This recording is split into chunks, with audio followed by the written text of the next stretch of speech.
Tom had been mopping the same corridors for almost 7 years now. The Kepler station was massive, a floating city in space where merchants, diplomats, and corporate bigwigs all came to make deals and get rich. But down here in the sublevels? It was just him, the machines, and the endless hallways that nobody important ever walked through. At 43 years old, Tom had gotten used to being invisible. The station's upper levels were all glass and chrome, with fancy restaurants and offices where people in expensive suits made decisions that affected entire worlds. But the sublevels were different. They were the guts of the station. Storage bays, old equipment rooms, forgotten corners where things got left behind and nobody asked questions. He pushed his cart along the corridor, the wheels creaking slightly on the metal floor. The fluorescent lights above flickered in that annoying way they always did down here. He'd reported it to maintenance 3 times. They never fixed it. Tom figured nobody cared enough to spend money on lights in a place where nobody important went. It was a Tuesday, or what passed for Tuesday when you lived in space. Tom had lost track of actual time zones years ago.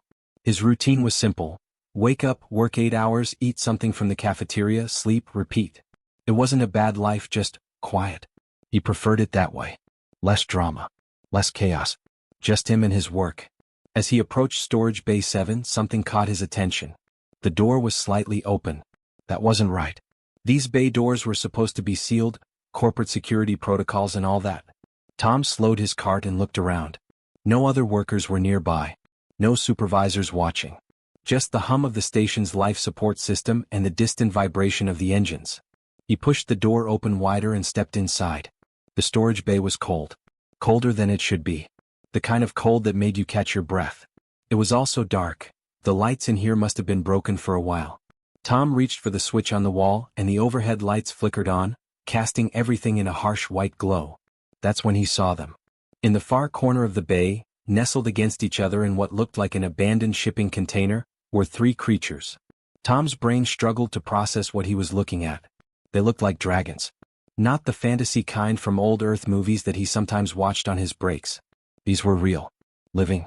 Breathing. They were small, maybe 2 feet long each, with scales that shimmered in a dull gray-blue color, like the sky before a storm. Their wings were folded against their bodies, so delicate they looked like they might tear if someone breathed on them too hard. Small horns, barely the size of his thumb, stuck up from their heads. Their eyes were closed, and their breathing was so shallow that Tom had to watch carefully to see their sides moving up and down at all.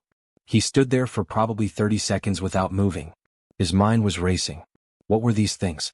How did they get here? Was this some kind of test? Some kind of trick? Tom wasn't the type to ask a lot of questions about things that didn't concern him. That was how you stayed out of trouble on a station like this. But this was different. He moved closer slowly, his footsteps echoing in the empty bay. The smallest of the 3 dragons, the one on top of the pile, cracked one eye open. Just barely. It was like watching something try to wake up from the deepest sleep imaginable. The creature's eye was golden, rimmed with what looked like exhaustion. It looked at Tom, but there was no fear in that gaze. Just longing. Like it was asking for help without words. Tom's heart did something it hadn't done in years. Moved. Without really thinking about what he was doing, and if he'd thought about it he probably wouldn't have done it, Tom unbuttoned his work jacket and pulled it off. The station sublevels were always cold, but right now he didn't care. He knelt down slowly beside the container, trying not to make any sudden movements. The smallest dragon's eye followed him but stayed mostly closed. Tom draped his jacket over all 3 of them, covering their bodies as gently as he could. The fabric was thin and worn, but it was something. It was warmth. It was care. It was the first thing Tom had done in 7 years that mattered to anyone other than himself. The smallest dragon made a sound, not quite a growl, not quite a purr, something that Tom felt in his chest more than heard with his ears. "It's okay," Tom whispered, though he had no idea if it could understand him. "I'm not going to let anything bad happen to you." He meant it too. And in that moment, everything in Tom's quiet, invisible life changed forever. That night Tom didn't sleep. He couldn't. He kept thinking about those 3 little dragons shivering in that cold storage bay, probably wondering if anyone was coming back for them. Around 2 in the morning, when most of the station was quiet, he made his decision. He was going to get them out of there. Getting them to his quarters without being seen was harder than he'd expected. Tom had to time it perfectly, waiting for shift changes when the corridors would be empty. He used an old maintenance tunnel that nobody used anymore, a relic from when the station was first built. The dragons were still weak, barely moving, but he wrapped them in what blankets he had and carried them carefully through the darkness. His room was small. Smaller than most people would think a person could live in. A bed, a desk, a little kitchenette, and a bathroom that was barely bigger than a closet. But it was his, and right now it was the safest place he could think of. Tom laid the dragons on his bed and sat back, trying to catch his breath. His hands were shaking. He'd just stolen something from the station. If they found out, he'd lose his job. Worse than that, he'd probably get arrested. But when he looked at those three small creatures barely moving, their scales still that dull gray-blue color, he knew he'd made the right choice. The first thing he did was name them. Names made them real. Made them matter. He looked at the smallest one, the one that had opened its eye in the storage bay, and he thought of fire, of warmth and life. "Your Ember," he said softly. The middle one had this peaceful look about it, like it was dreaming of open skies. "And your Sky." The largest of the three was solid and calm. "Your Stone." Over the next few days, Tom barely left his quarters except for work. Every break he got, every spare moment he spent researching. He used the station's public database, the kind of stuff anyone could access, searching for information about dragon species. It took him a while, but he finally found something: Vextion dragons. An endangered species from a distant star system. They were rare. Really rare. Probably worth more money than Tom would ever see in his entire life. But the database entries also said something else. They were dying out. Something in their natural habitat had changed, and now there weren't many left. Reading that made Tom's chest tight. These three little creatures in his room might be some of the last of their kind. The database told him other things too. Dragons from Vextia needed warmth. Lots of it. They were used to living near thermal vents on their home planet, so their bodies expected heat to survive. Tom's room was cold, way too cold. He couldn't fix that easily, but he had an idea. He started stealing old equipment from the maintenance storage. Nothing expensive, nothing that would be missed. Heating panels that had been marked as broken years ago. He rigged them up around his room, creating warm zones where the dragons could curl up. It was dangerous work. He almost electrocuted himself twice. But it worked. Slowly, the dragon's scale started getting a tiny bit brighter. Food was another problem. The database said Vextion dragons ate things that didn't exist on the station. Special plants from their home world, insects with high protein content. Tom couldn't get those things. So he started experimenting. He mixed nutrients from the station's food supplies, tried different combinations, paid close attention to which ones the dragons ate and which ones they ignored. It was like being a chef for the most important meal service in his life. Some batches were failures. Some made the dragons sick. But gradually, through trial and error, he figured it out. He created a diet that kept them alive and healthy. On his third day of secret care, something went wrong. He was in the storage facility grabbing more heating coils when he heard a voice behind him. "Tom? What are you doing back here?" His heart nearly stopped. It was Rebecca, the medical tech from the station clinic. Rebecca was sharp, she noticed things. She wasn't the type to miss something suspicious. Tom's mind raced, but he decided to tell her the truth. He was tired of lying, tired of being careful. So he just said it: "I found something that needs help." Rebecca's expression changed. She didn't look angry. She looked curious. Tom told her everything, about finding the dragons, about bringing them to his room, about trying to keep them alive. He expected her to walk straight to security. Instead, she sat down on a crate and listened to the whole story. When he finished, Rebecca was quiet for a long moment. Then she said, "You're risking everything." "They would have died," Tom replied simply. Rebecca nodded slowly. "Show me." After that, Rebecca became part of the secret. She brought medical equipment, helped Tom understand what the dragons needed from a health perspective. She taught him things that saved their lives. Then came David, the cargo inspector, who got curious about why Tom kept requisitioning supplies. Instead of reporting him, David started bringing blankets and making sure the inventory reports didn't add up right, just enough to cover Tom's tracks. Within weeks, the dragons transformed. Their scales brightened to deep emerald and sapphire blue. They gained strength. They began to trust Tom, flying in small circles around his room, making sounds that almost sounded like laughter. For the first time in years, Tom's quiet, invisible life had real purpose. Tom had managed to keep the secret for almost 3 weeks. 3 weeks of careful planning, of covering his tracks, of pretending everything was normal while his small room had become a sanctuary for 3 endangered creatures. He'd started to believe they might actually make it. That somehow, against all odds, he could keep them safe. He was wrong. Commander Patricia Hayes was the station's security chief. She was thorough. She was efficient. And she didn't ask questions before making decisions, she just made them and explained them afterward. Tom had seen her around the station plenty of times, always in her uniform, always moving with purpose. She was the kind of person who made janitors like Tom disappear into the background, which was fine. Tom preferred it that way. But that Tuesday morning when she showed up at his quarters door with 2 security officers, Tom knew his luck had run out. "Open this," she said. It wasn't a request. Tom's hands felt numb as he opened the door. He could see the exact moment her face changed. The moment she understood. Ember was flying near the window.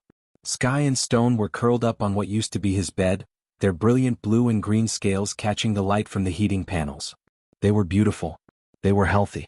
And they were about to destroy his entire life. "You stole company property," Hayes said, her voice colder than the vacuum of space. "You endangered station safety. These creatures are worth millions of credits." "Millions? Do you understand what you've done?" Tom tried to speak, but Hayes wasn't interested in listening.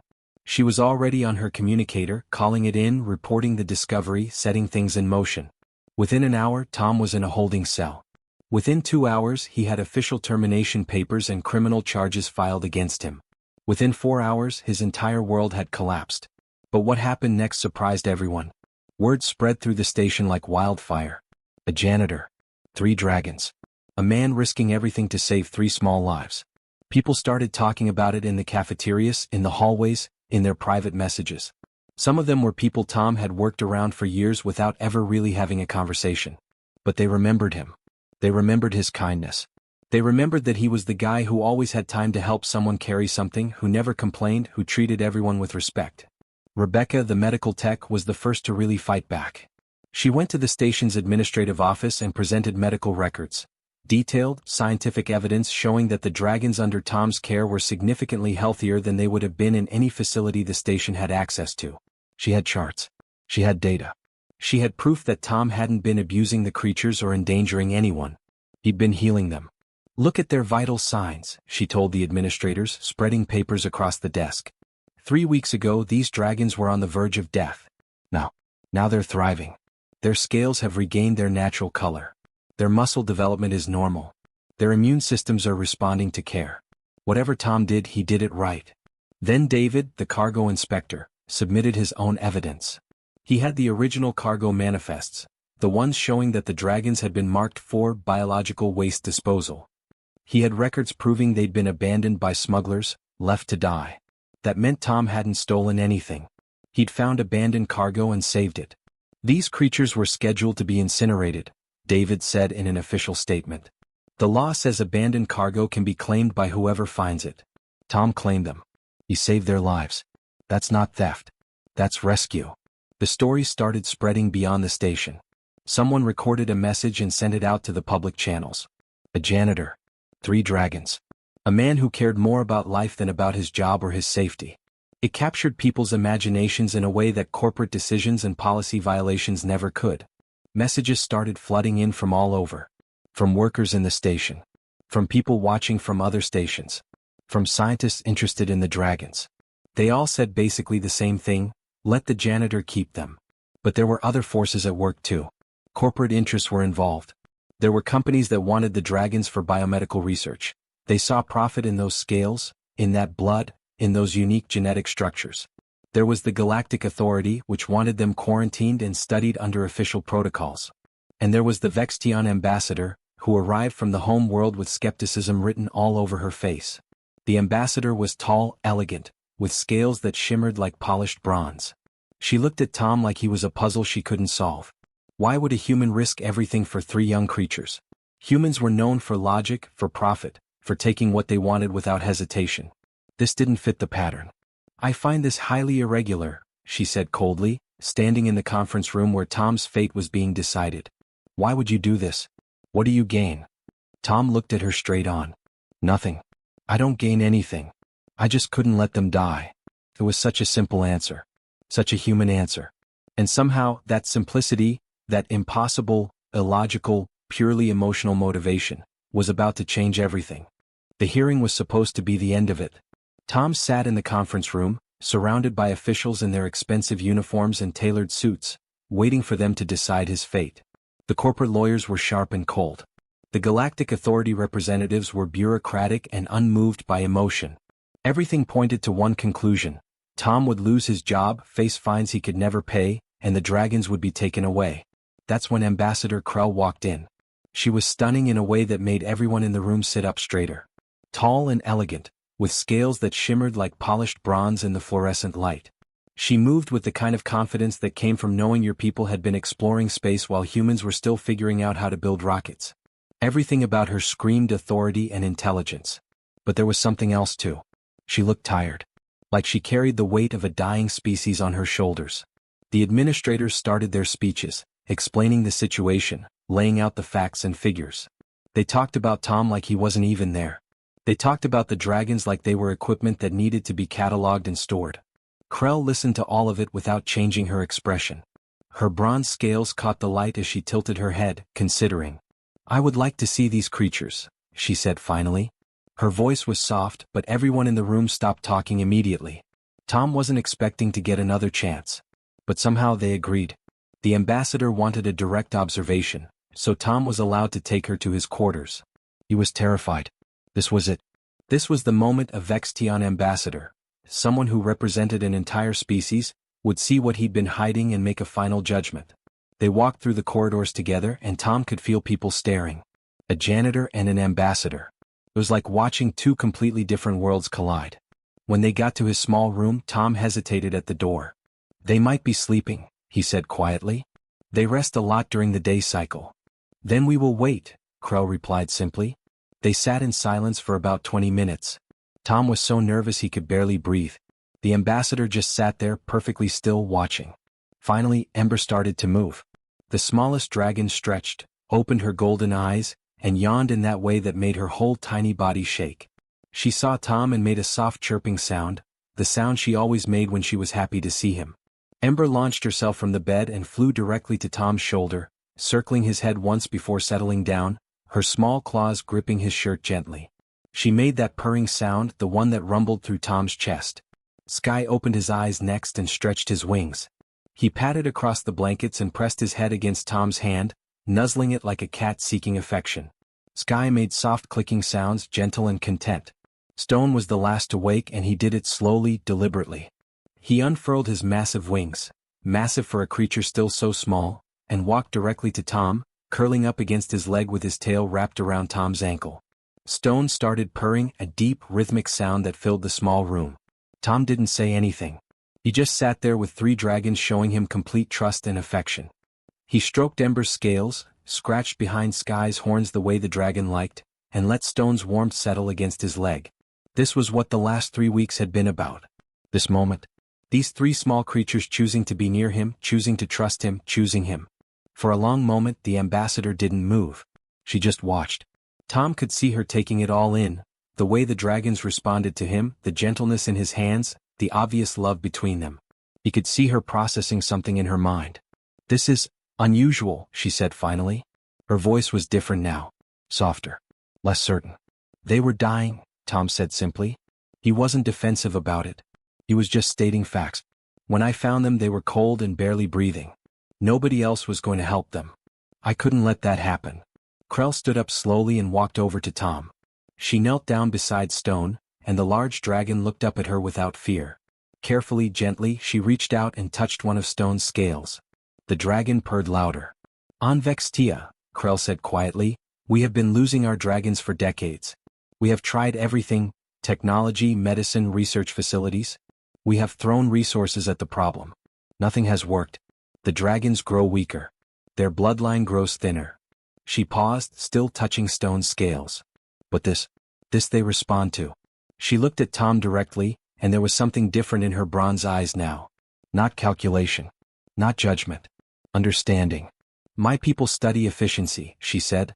"We calculate probabilities. We optimize outcomes. We are very good at what we do." She took a breath. "But we do not do this." She gestured to the dragons. "We do not sit. We do not care for something that gives nothing in return. We do not risk everything for 3 small lives." Krell stood up and looked directly at Tom. "My people have underestimated yours," she admitted. "We thought humans were like us. Logical.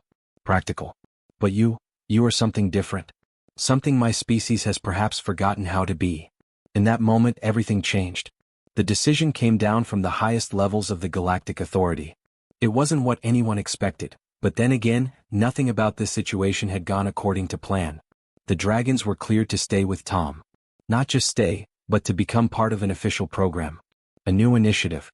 Human-dragon cooperation. Tom was offered a real job. Not janitor. Not temporary. A genuine position with a title. Dragon caretaker and human Vextion liaison. It came with benefits, with a salary that was more money than Tom had ever made in his life, with respect and recognition. People who used to walk past him without seeing him now stopped to ask him questions. They wanted to know about the dragons. They wanted to know how he'd done it. The truth was simple, but Tom had trouble explaining it to people who were used to complicated answers. He just cared. He just tried. He just refused to give up on 3 small lives when everyone else had walked away. 6 months after that hearing, everything was different. The station had built a new facility specifically designed for the dragons' needs.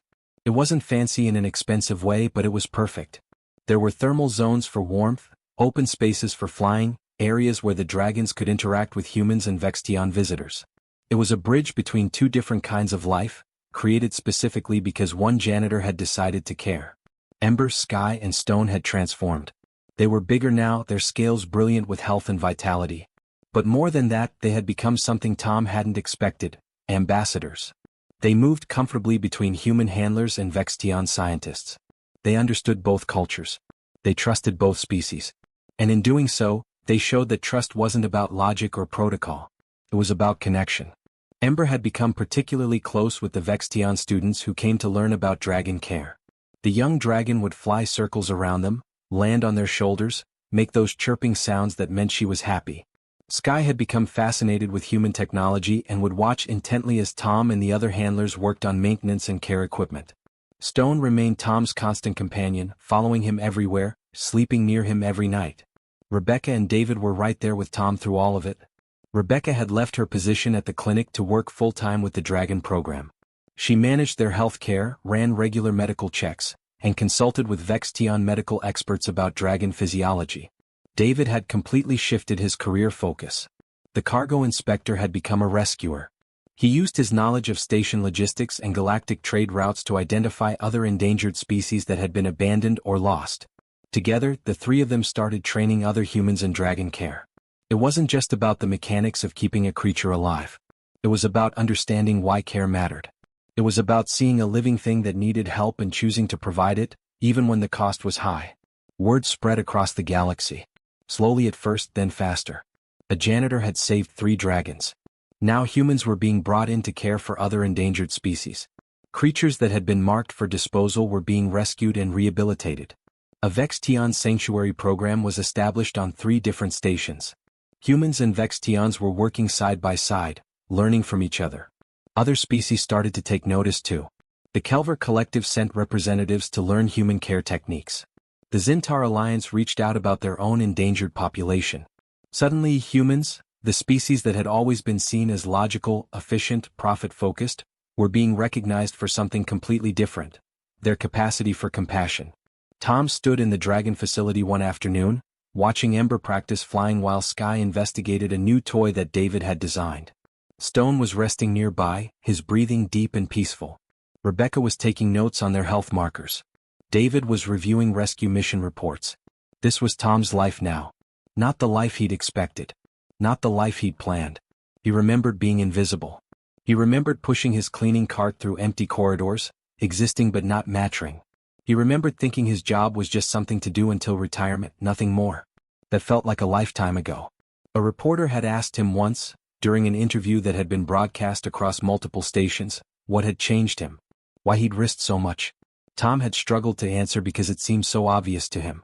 When you see something suffering and you have the power to help, you help. That was just basic humanity. That was just being alive. But apparently that wasn't obvious to everyone. Apparently, most beings in the galaxy would have walked away. They would have reported the dragons to authorities, filed the proper paperwork, and moved on with their lives. Tom understood that now.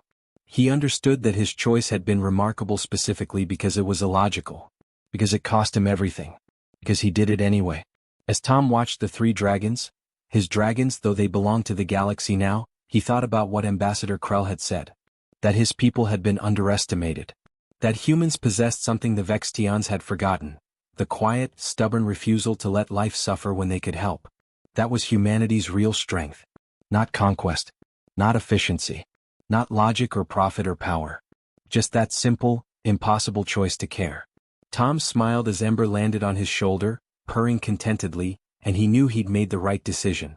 Every single time he'd made the right decision. The end.